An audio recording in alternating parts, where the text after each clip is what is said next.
Hey, would you like to have a gorgeous neck like this or possibly wonderful earlobes like that? And and how can such concepts help us explain what it is that we actually do with our patients? Whether you're doing brain-based work, spinal correction, etc., we can use such stories, metaphors. I'm Dr. Russ Rosen, and I help natural healthcare providers like you thrive in a care versus scare, true optimal health model. So, I was having a conversation with one of the brain-based doctors that I work with, and we were talking about using different stories and metaphors and trying to come up with stories and metaphors to help our patients better understand what we're doing and that we can actually make real changes in the brain. We can actually help remodel the brain. So, first of all, why would we use stories and metaphors? Well, because the neuroscience of communication tells us that the reptilian brain's job is to filter information. It's about survival, food fighting, and fornication. And we're going to filter information, and 94 to 98% of the information coming into us will not get past the reptilian brain. Now, we want our information to get past their reptilian brain to the neocortex for thinking, reasoning, and problem solving. And if it does and it makes sense, it'll drop into the limbic system as a new belief system. And that's where all buying decisions are made. So, how do we do that? How do we get our information past the reptilian brain? Well, number one, we make it new, novel, and exciting, and we make it about them. As long as we're talking about them and their story, and we talk about something new, novel, and exciting, they'll be interested.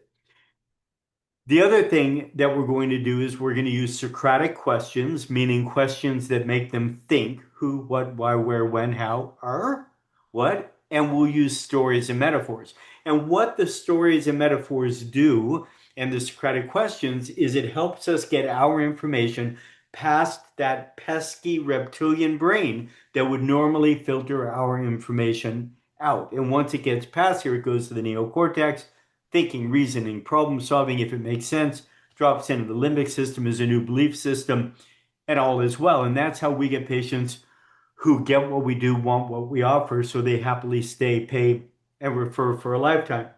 So we can use stories and metaphors with our patients, i.e., we're trying to tell them that the reality is to make these kinds of changes in your brain or these kinds of changes in your spine, it simply is going to take time. Now, that doesn't mean it's going to take that long to feel better, but to truly resolve the underlying issues, to truly not just feel better, but resolve the underlying issues, it is going to take time. So I like using stories like this, saying, if you wanted to have a beautiful earlobe like this, or you wanted your neck to be this long like this, would you do it all at once?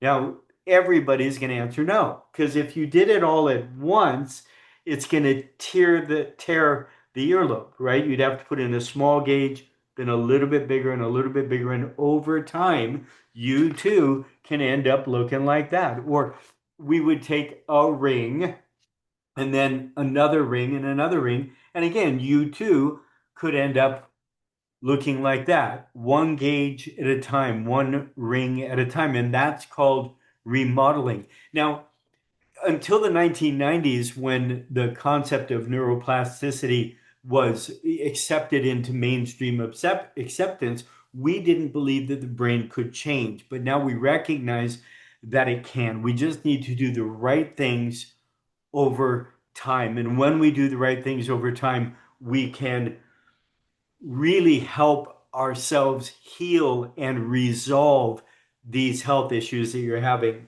spine, brain, whatever it is that you're talking about.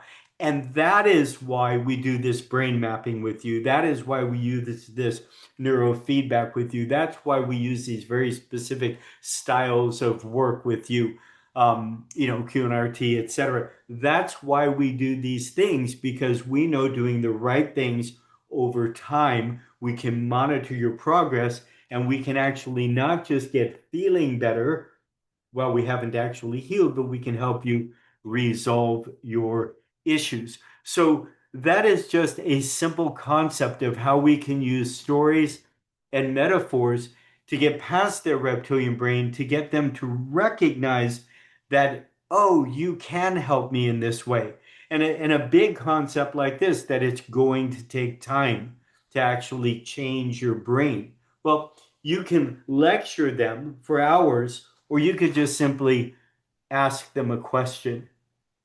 Hope that helps. As always, much love and aloha. Bye, gang.